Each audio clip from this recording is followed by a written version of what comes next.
Você conhece uma ave linda que voava nas Ilhas Maurício, que se chama papagaio de bico largo. Papagaio de bico largo, ou pelo nome científico, Lophopsitacus mauritianus, foi uma espécie endêmica das Ilhas Maurício. Foi descoberto por volta de 1600, por navegadores holandeses. Ele tinha um temperamento parecido com os corvos, mal-humorado, se recusando a se alimentar em cativeiro. Os subfósseis mostram que os machos eram maiores. Eles mediam 55 a 65 centímetros, enquanto que suas parceiras tinham 45 a 55 centímetros de altura. Ambos possuíam cabeças e bicos desproporcionalmente grandes. O dimorfismo sexual em relação ao tamanho dos crânios dos indivíduos do sexo masculino e feminino é o maior entre os papagaio, apesar da menção de várias cores. Autores como Walter Rothschild alegaram que o diário de bordo do Gelderland descreveu a ave como inteiramente azul acinzentado, mas muito provavelmente com várias pesquisas por voltas das épocas, ele poderia ter várias outras cores com cinza, azul, vermelho, várias outras cores.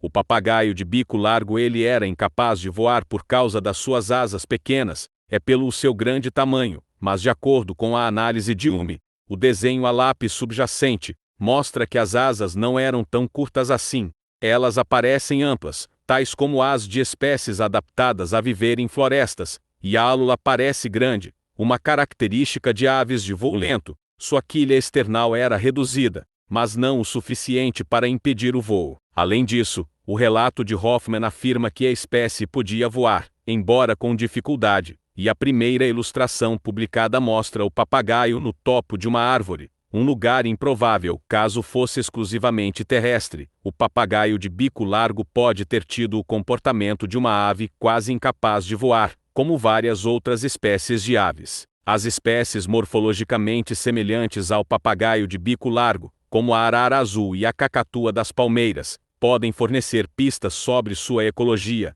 Araras do gênero Anodorhynchus, que passam boa parte do tempo no solo, comem sementes de palmeiras muito duras. Com a base em radiografias, Rouleão alegou que a mandíbula do papagaio de bico largo tinha uma estrutura frágil, e sugeriu que a ave teria se alimentado de frutos macios, ao invés de sementes duras, mas Hume apontou que a morfologia da mandíbula do papagaio de bico largo é comparável à do maior papagaio existente, a arara azul grande, que consegue quebrar com facilidade sementes duras. É, portanto, provável que o papagaio de bico largo se alimentasse da mesma forma.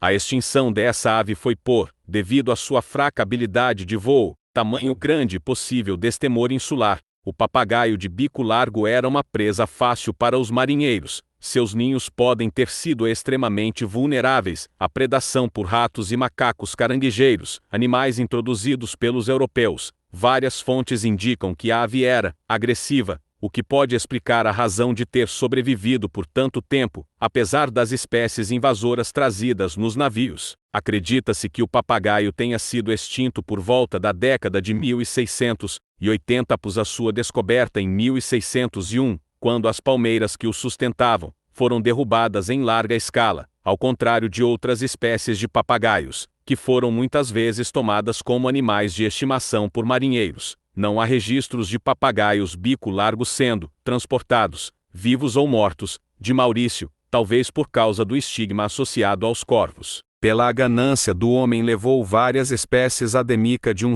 lugar que não existe em mais nenhum local do planeta.